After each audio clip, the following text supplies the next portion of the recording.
Puji Tuhan, salam sejahtera, selamat pagi. Selamat beribadah dalam kasih sayangnya Tuhan kita Yesus Kristus. Kiranya bahagia, sukacita, damai sejahtera dari Tuhan kita Yesus Kristus dilimpahkan di tengah kita sekalian. Mengawali ibadah doa pagi, kesempatan pagi hari ini kita nyanyikan satu pujian nomor 86 dari nyanyian Pesalu nomor 86.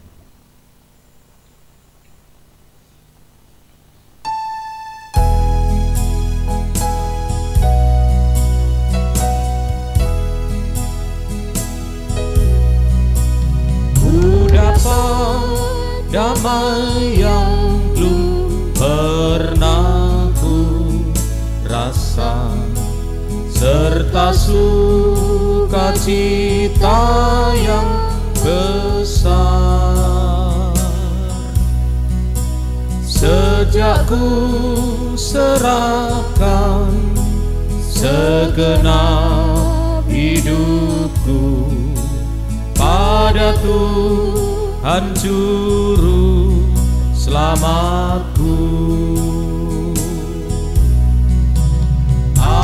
Ajaiblah Tuhan, Kau sungguh heran.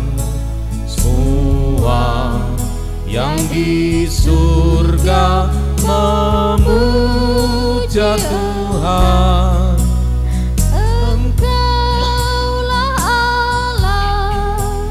Yang patut ku sembah, Kaulah Tuhanku yang heran.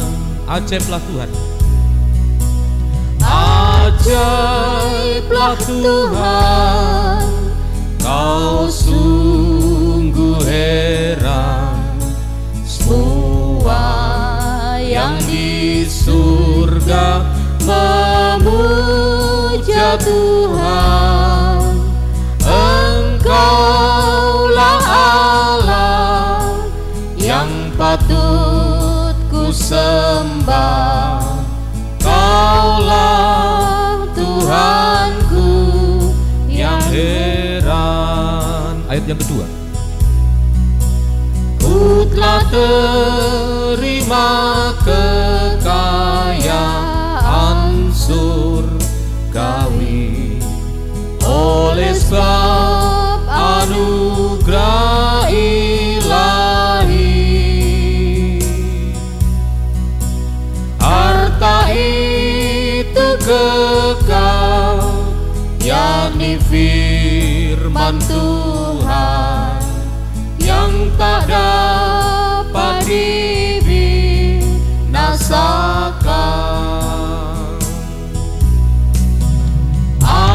Ajaiblah Tuhan, Kau sungguh heran.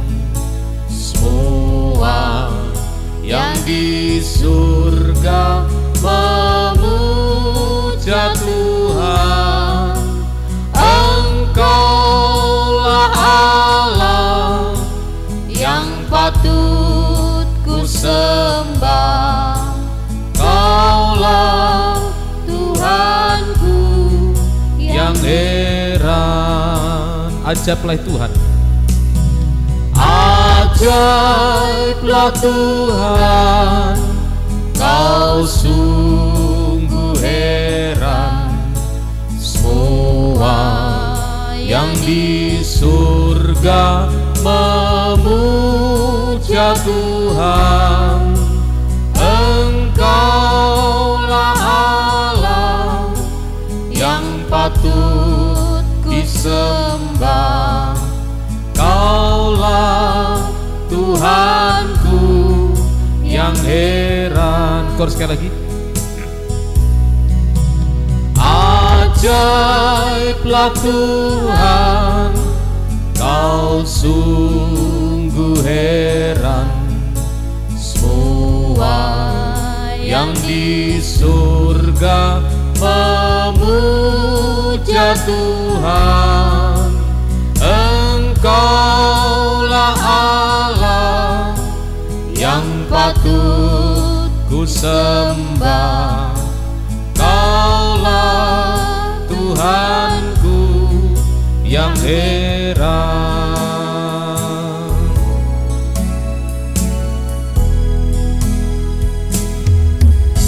Nomor 91 dari nyanyian tambahan, Aku Percaya.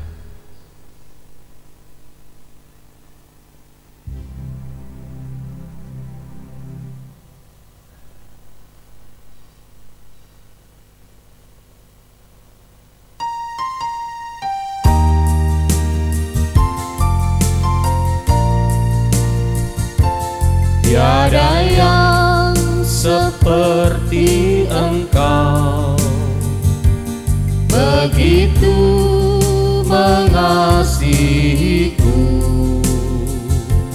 Kau Tuhan sanggup menjawab semua seru doaku.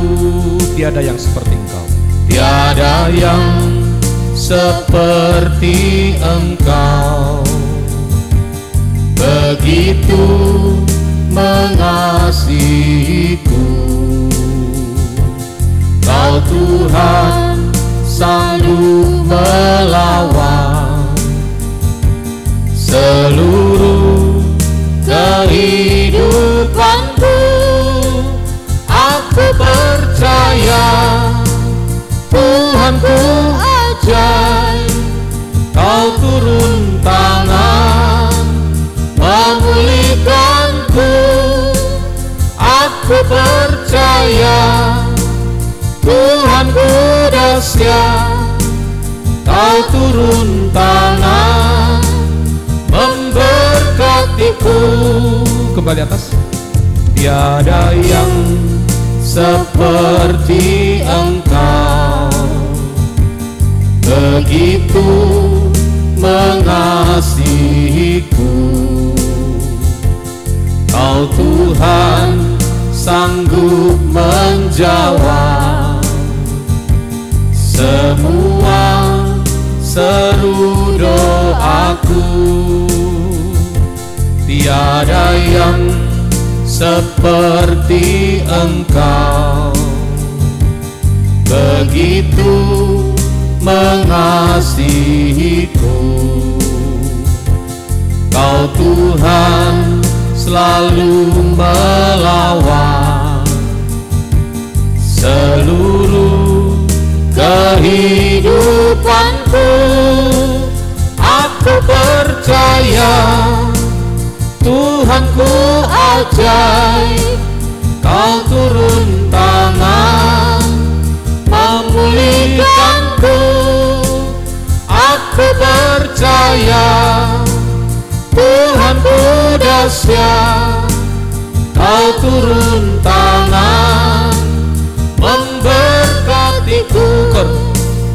Aku percaya Tuhanku ajaib, Kau turun tangan memulihkanku. Aku percaya Tuhanku dahsyat, Kau turun tangan memberkatiku. Kor sekali lagi. Aku percaya Tuhanku ajaib, Kau turun tangan memulihkanku. Aku percaya Tuhanku dahsyat, Kau turun tangan memberkatiku.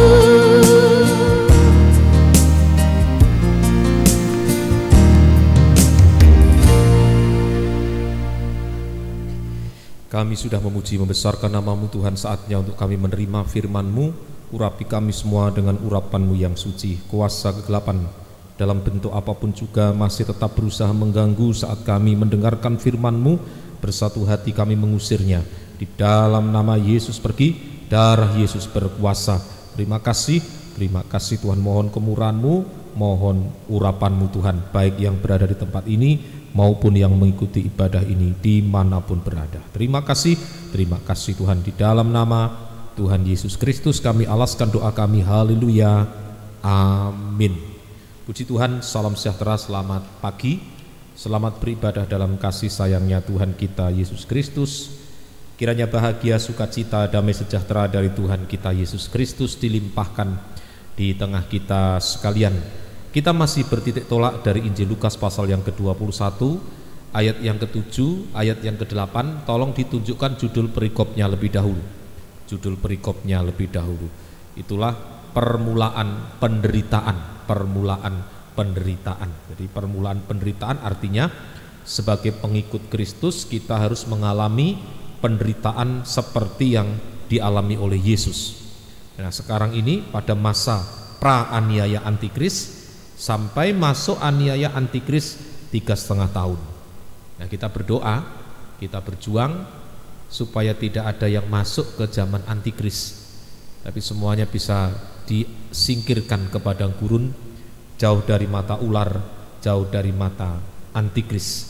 Nah, di padang gurun tinggal kita menunggu kedatangan Tuhan kembali yang kedua kali untuk kita diubahkan menjadi sama mulia dengan Yesus. Nah, di ayat yang ke-7, ayat yang ke-8 kita membaca, ini salah satu bentuk penderitaan. Dan murid-muridnya bertanya kepada Yesus, katanya, "Guru, bila manakah itu akan terjadi? Dan apakah tandanya kalau itu akan terjadi?" Ayat 8, jawabnya, "Waspadalah supaya kamu jangan disesatkan, sebab banyak orang akan datang dengan memakai namaku dan berkata, akulah dia. Dan saatnya sudah dekat, janganlah kamu mengikuti mereka." Jangan kamu mengikuti mereka. Jadi salah satu bentuk penderitaan adalah menghadapi penyesatan. Menghadapi penyesatan. Kita sudah mempelajari langkah-langkah penyesatan, kemudian kita juga sudah mempelajari siapa itu penyesat, tapi pagi hari ini kita masih lanjutkan tentang siapa itu penyesat. Siapa itu penyesat itu di dalam 2 Yohanes pasal 1 ayatnya yang ke-9. 2 Yohanes 1 ayatnya yang ke-9. 2 Yohanes 1 ayatnya yang ke-9. Ayatnya yang ke-9. 2 Yohanes 1 ayatnya yang ke-9. 2 Yohanes 1 ayat 9. 2 Yohanes 1 ayatnya yang ke-9. Ini antikris. 2 Yohanes pasal 1 ayatnya yang ke-9. 2 Yohanes 1:9. Setiap orang yang tidak tinggal dalam ajaran Kristus, tapi yang melangkah keluar dari situ, tidak di dalam ajaran itu, tidak memiliki Allah. Barang siapa tinggal dalam ajaran itu, ia memiliki bapa maupun anak. Jadi semoga kita bisa mengerti firman Tuhan. Jadi antikris, jadi penyesat itu adalah antikris. Penyesat itu adalah antikris. Nah, antikris ini adalah orang yang melangkah keluar. Orang yang melangkah keluar. Orang yang melangkah keluar dari ajaran Kristus. Setiap orang yang tidak tinggal dalam ajaran Kristus tetapi melangkah keluar dari situ.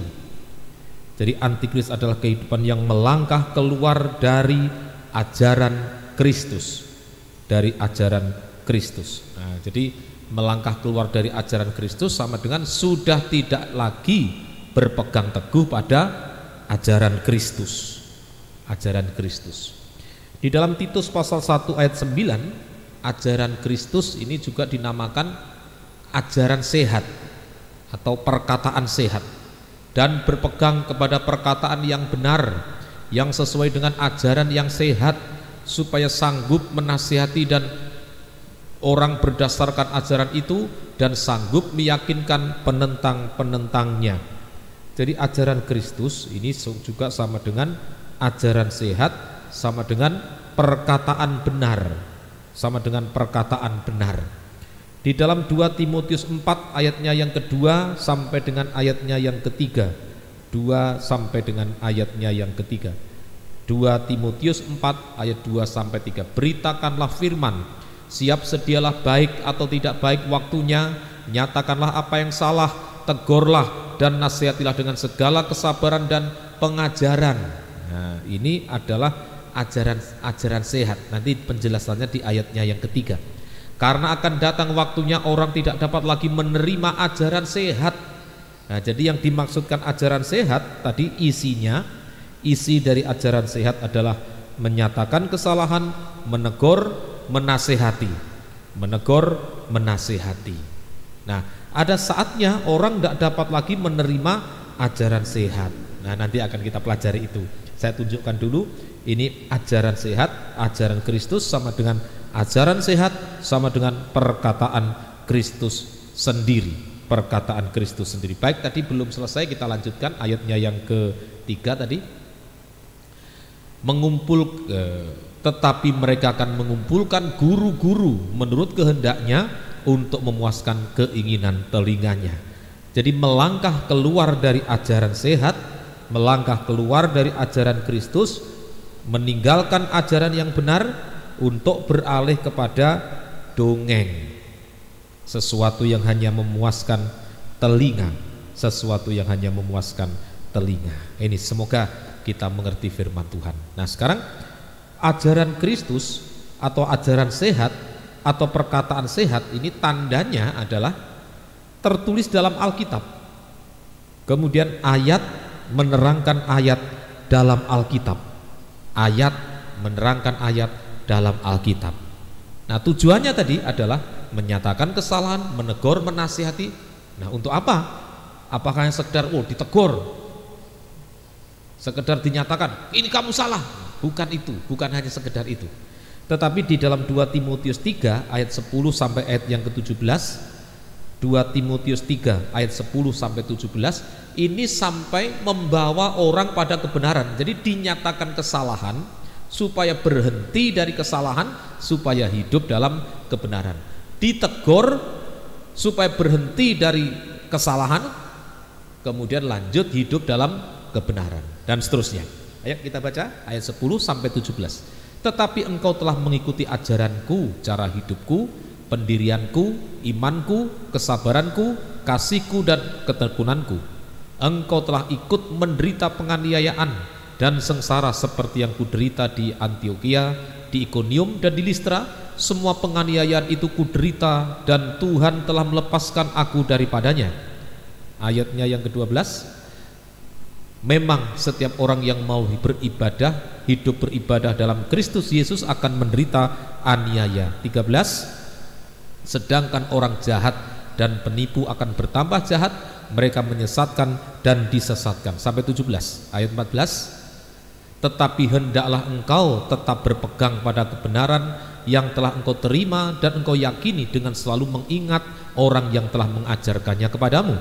15. Ingatlah juga bahwa dari kecil engkau sudah mengenal kitab suci yang sudah memberi hikmat kepadamu dan menuntun engkau kepada keselamatan oleh iman kepada Kristus Yesus. 16. Segala tulisan yang diilhamkan Allah, ini tulisan yang diilhamkan Allah, merupakan perkataan Yesus, firman yang tertulis dalam Alkitab, memang bermanfaat untuk mengajar, untuk menyatakan kesalahan, untuk memperbaiki kelakuan, dan untuk mendidik orang dalam kebenaran, mendidik orang ke dalam kebenaran. Nah, ini semoga kita bisa mengerti firman Tuhan.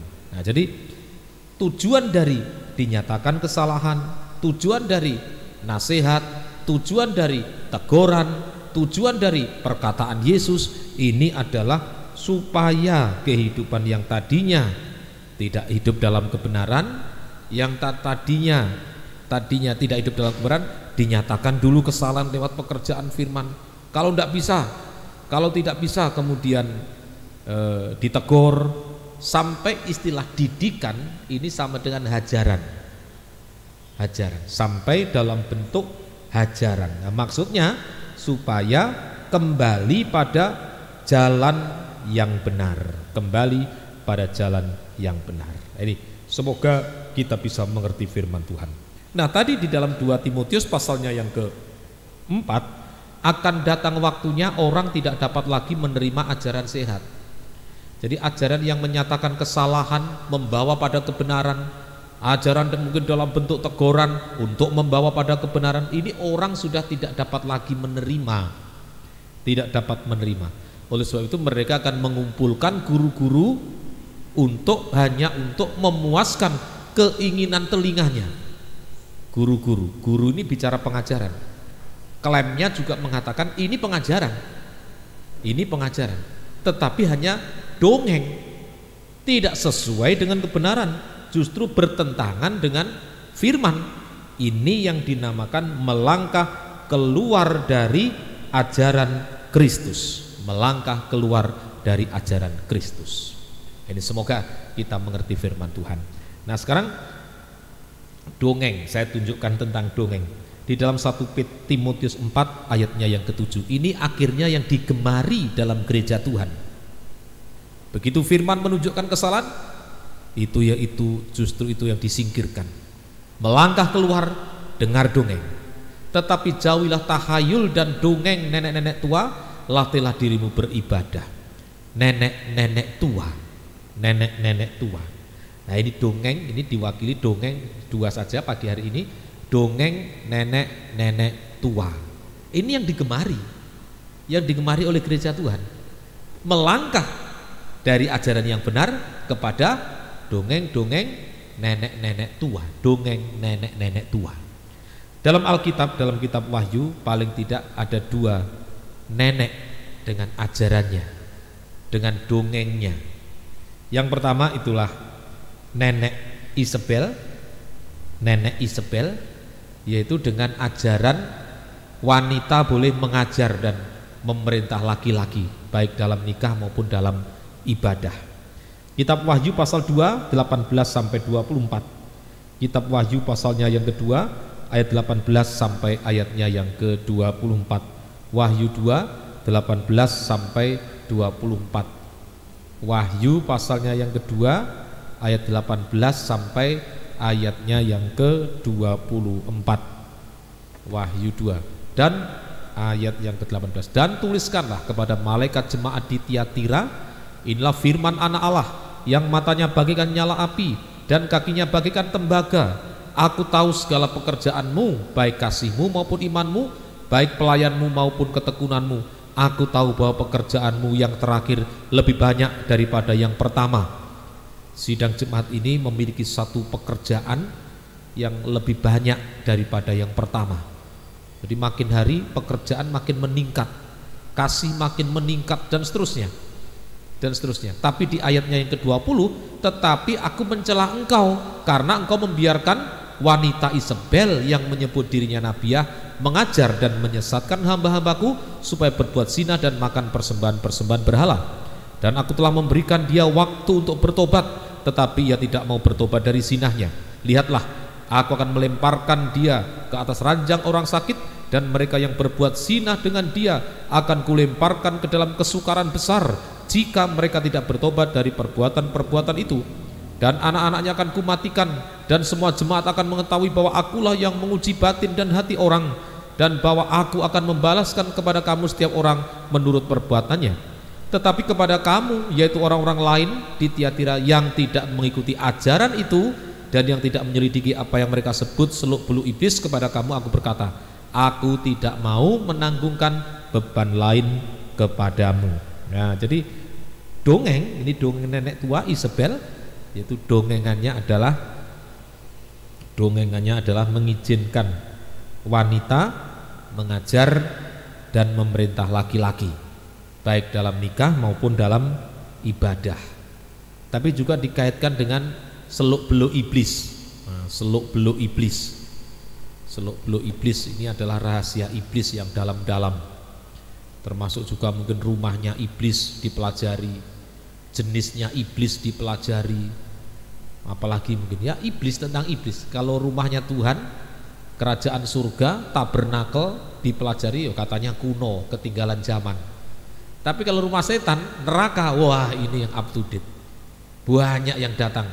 Oh hari ini bicara tentang macam-macam setan, wah banyak yang datang. Nah ini hati-hati, ini adalah dongeng nenek Isabel, dongeng nenek Isabel. Ini semoga kita bisa mengerti firman Tuhan. Kemudian yang kedua, ini saya sebutkan saja, adalah nenek Babel. Ini juga wanita, nenek Babel.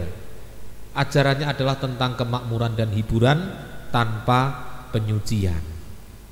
tanpa penyucian. Loh, untuk apa aku firman ini menyatakan kesalahan bahwa kebenaran? Yang penting ini makmur, yang penting kita terhibur. Nah, hanya itu. Itu ajaran Babel, ajaran Babel. Nah, akibatnya apa?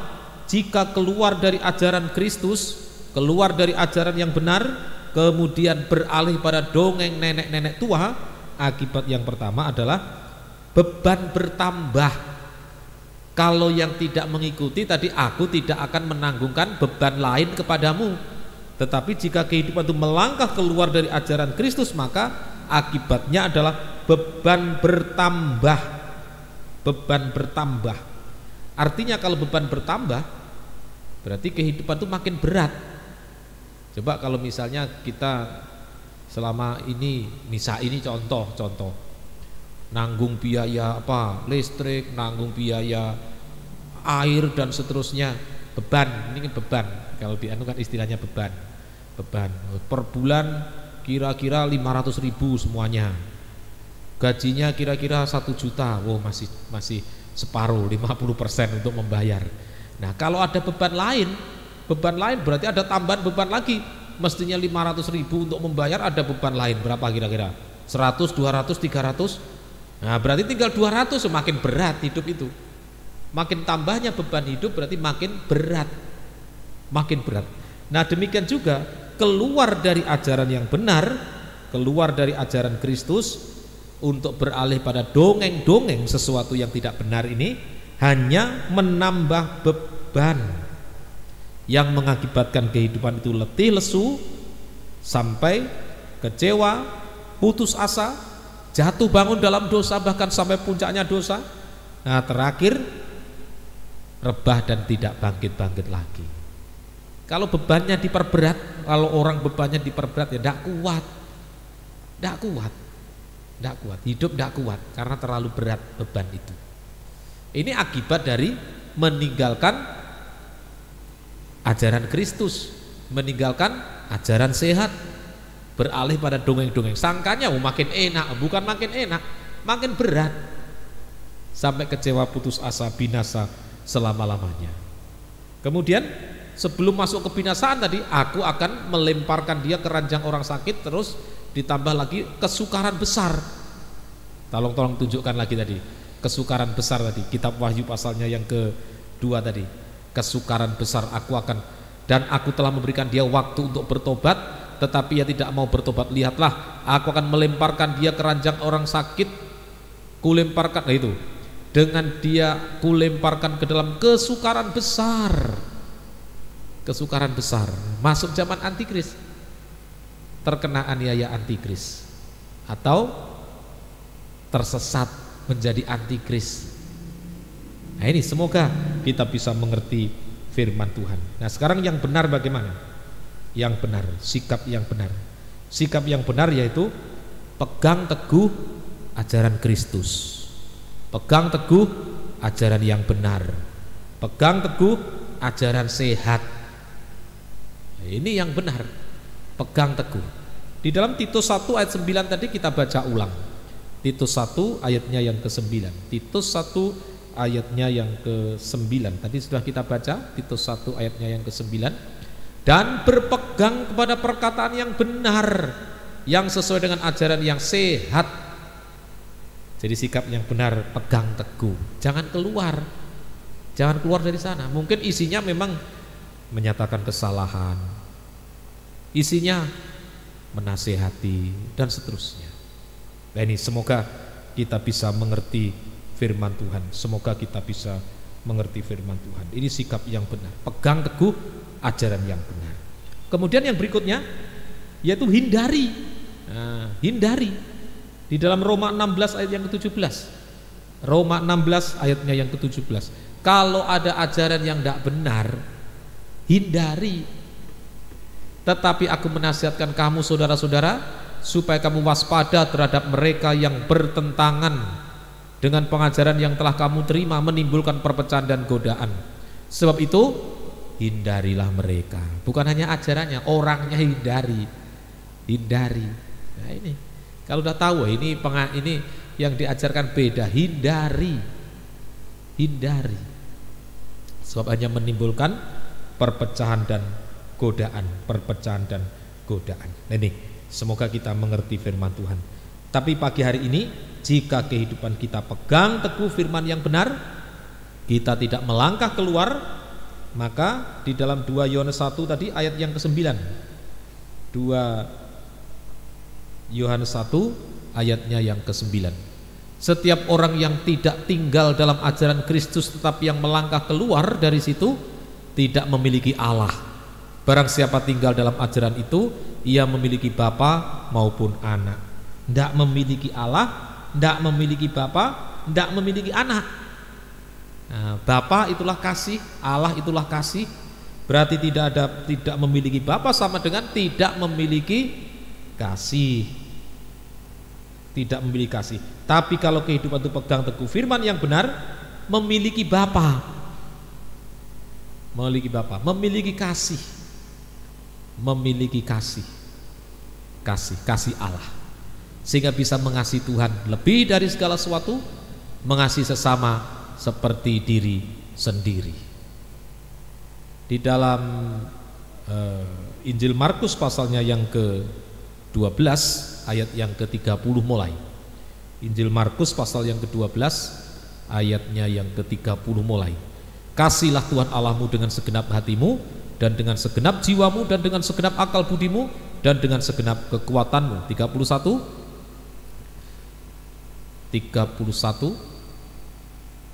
Dan hukum yang kedua ialah kasihlah sesama manusia seperti dirimu sendiri. Tidak ada hukum lain yang lebih utama dari kedua hukum ini. Lalu kata ahli Taurat itu kepada Yesus, tepat sekali guru, benar katamu itu, bahwa dia Esa dan bahwa tidak ada yang lain kecuali dia. 33 Memang mengasihi dia dengan segenap hati dan dengan segenap pengertian dan dengan segenap kekuatan dan juga mengasihi sesama manusia seperti diri sendiri adalah jauh lebih utama daripada semua korban bakaran dan korban sembelihan. 34 Yesus melihat bagaimana bijaksananya jawab orang itu dan ia berkata kepadanya, engkau tidak jauh dari kerajaan Allah. Dan seorang pun tidak berani lagi menanyakan sesuatu kepada Yesus. Nah, ini jadi memiliki Bapa sama dengan memiliki kasih. Memiliki kasih, mengasihi Tuhan lebih dari segala sesuatu, mengasihi sesama seperti diri sendiri. Tuhan katakan engkau tidak jauh dari kerajaan Allah. Hidup bersuasana surga. Sekalipun masih berada dalam dunia, tapi hidup bersuasana surga. Kebahagiaan, ketenangan, semua menjadi enak dan ringan. Enak dan ringan. Nah, ini semoga kita bisa mengerti firman Tuhan. Yang kedua, sebagaimana kasih itu kekal, maka kehidupan itu juga hidup kekal. Memiliki anak sama dengan memiliki hidup yang kekal. Jadi sekali lagi, memiliki kasih, hidup kekal, memiliki anak juga mendapat hidup kekal. 1 Yohanes 5 ayatnya yang ke-12. 1 Yohanes 5 ayatnya yang ke-12. 1 Yohanes pasal 5 ayatnya yang ke-12. 1 Yohanes 5 ayatnya yang ke-12. 1 Yohanes 5 ayatnya yang ke-12. 1 Yohanes 5 Barang siapa memiliki anak, ia memiliki hidup. Barang siapa tidak memiliki anak, ia tidak memiliki hidup.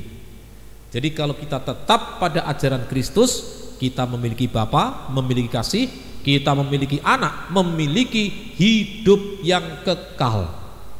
Sehingga saatnya nanti dunia akan dihancurkan, dibinasakan, tetapi kita mendapat hidup kekal selama-lamanya. Ya, pagi ini berjuang. Jangan melangkah keluar. Jangan melangkah keluar dari ajaran Kristus. Kalau kita sudah tahu, oh ini ajaran Kristus, ini firman yang tertulis dalam Alkitab, ini ayat menerangkan ayat, jangan sekali-kali mau melangkah keluar. Begitu kita melangkah keluar, beban bertambah. Begitu melangkah keluar, kena kesukaran besar. Begitu melangkah keluar, sampai kehidupan itu binasa selama-lamanya. Letih lesu beban berat binasa selama-lamanya. Tapi kalau tidak melangkah keluar, ada jaminan memiliki kasih Allah, mengalami suasana surga, hidup kekal selama-lamanya. Tuhan memberkati kita semuanya. Pujian tadi kita nyanyikan kembali. Ajaiblah Tuhan, kau sungguh heran. Ku dapat damai yang belum pernah kurasa.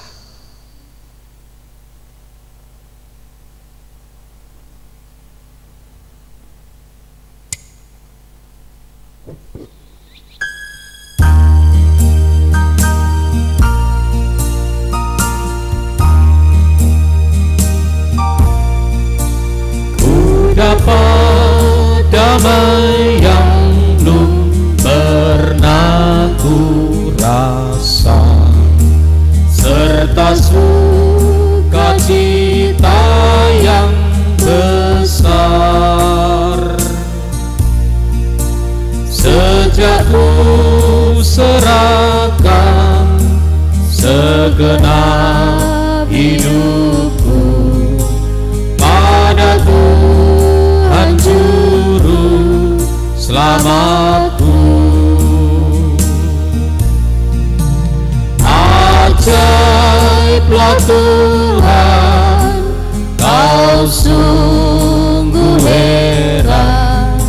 Semua yang di surga memuja Tuhan.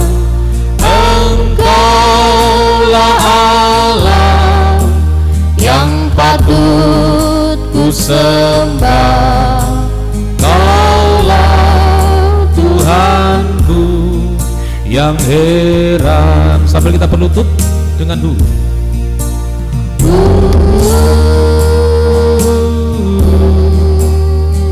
Jangan melangkah keluar. Begitu melangkah keluar, beban bertambah, letih lesu, hidup jadi berat, rebah dan tidak bangkit-bangkit lagi sampai binasa untuk selama-lamanya. Haleluya. Haleluya. Kita sembah Tuhan. Haleluya.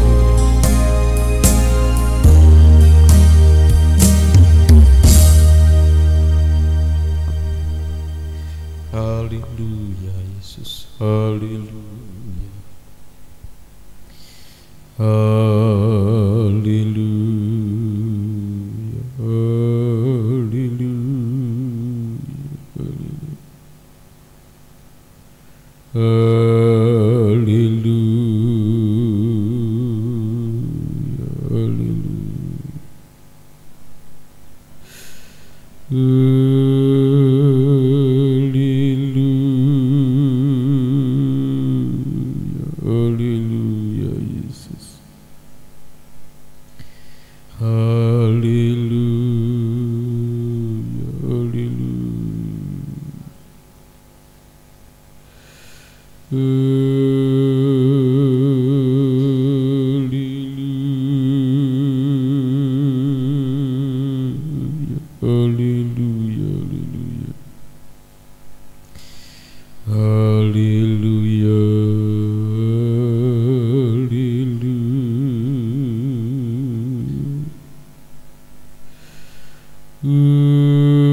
Terima kasih Tuhan, terima kasih.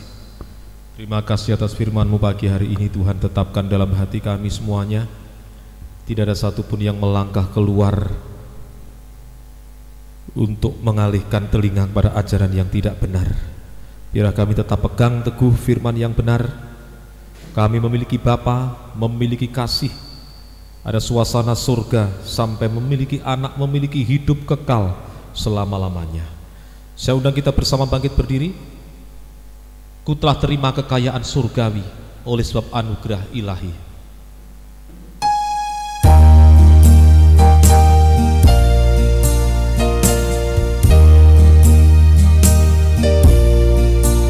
Ku telah terima kekayaan surgawi oleh sebab anugerah ilahi. Harta itu kekal, yakni firman Tuhan yang tak dapat dibinasakan. Ajaiblah Tuhan, kau sungguh heran. Semua yang di surga memuja Tuhan. Engkaulah Allah yang patut ku sembah. Kaulah Tuhanku yang heran. Dengan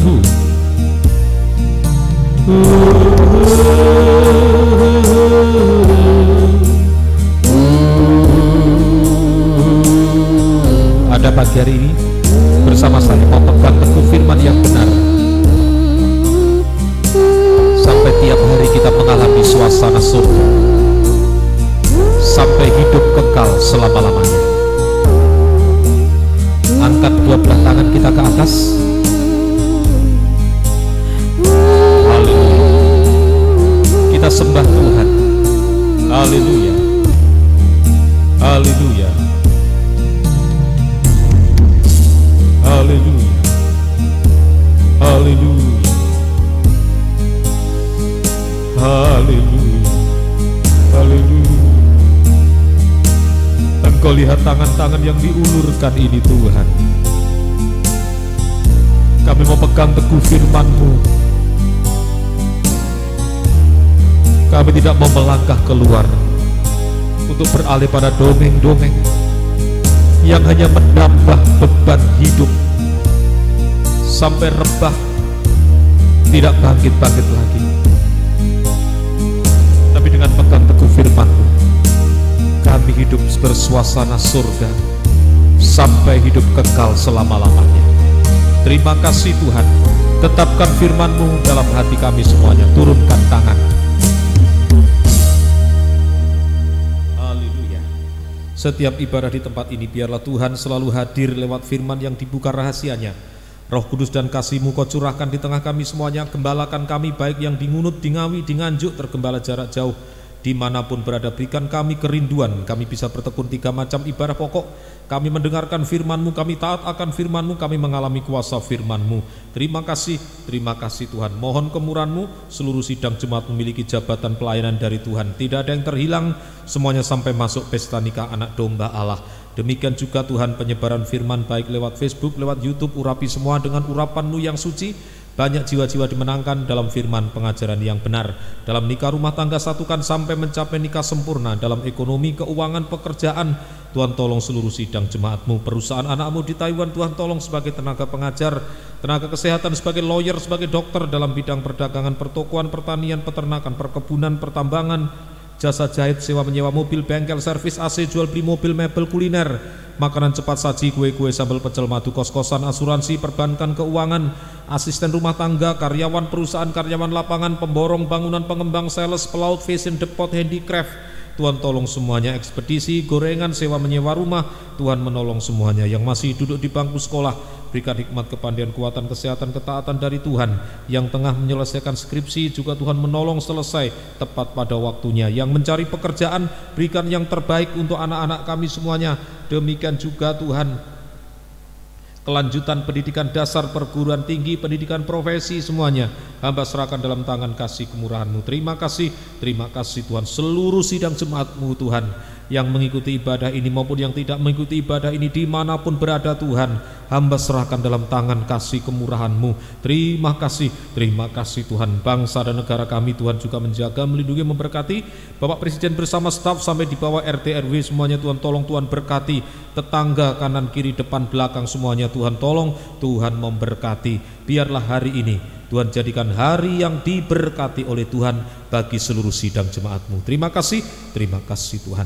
Kekasihku sekalian, kiranya berkat dan damai sejahtera dari Allah Bapa, Allah Sang Putra dan Allah Roh Kudus di dalam nama Tuhan Yesus Kristus menyertai kita sekalian mulai pagi hari ini sampai selama-lamanya. Dalam nama Tuhan Yesus Kristus kami alaskan doa kami. Haleluya. Amin. Selamat pagi. Tuhan Yesus memberkati kita sekalian. Silakan beri salam satu dengan yang lain.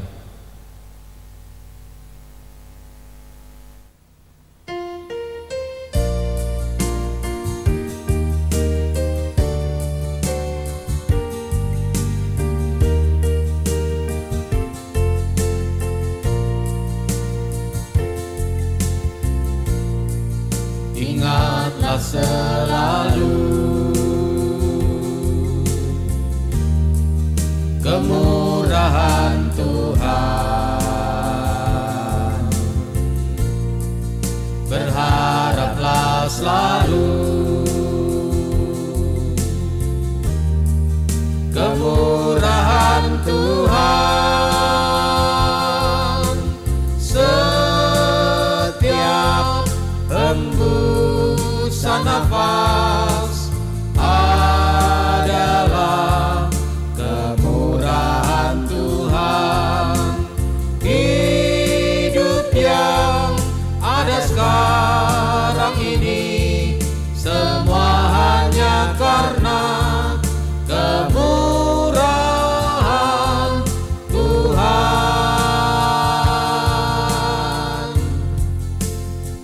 Segala puji, hormat, syukur bagimu. Terima kasih untuk kemurahan-Mu. Biarlah kebajikan dan kemurahan-Mu selalu menuntun langkah hidupku.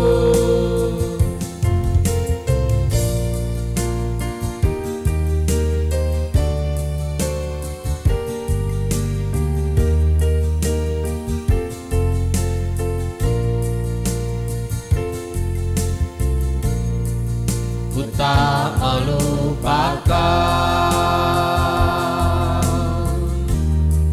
semua kemurahan-Mu. Ku mau menghargai semua kemurahan-Mu.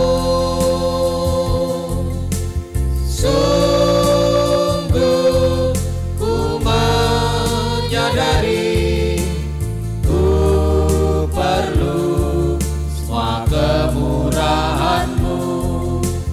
Tak mungkin ku hidup sendiri, sungguh ku butuhkan semua kemurahan-Mu.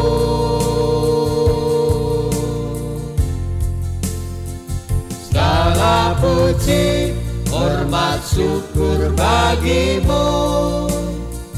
Terima kasih untuk kemurahan-Mu. Biarlah kebajikan dan kemurahan-Mu selalu menuntun langkah hidupku. Segala puji, hormat, syukur bagimu. Terima kasih untuk kemurahan-Mu. Biarlah kebajikan dan kemurahan-Mu selalu menuntun langkah hidupku. Selalu menuntun langkah hidupku.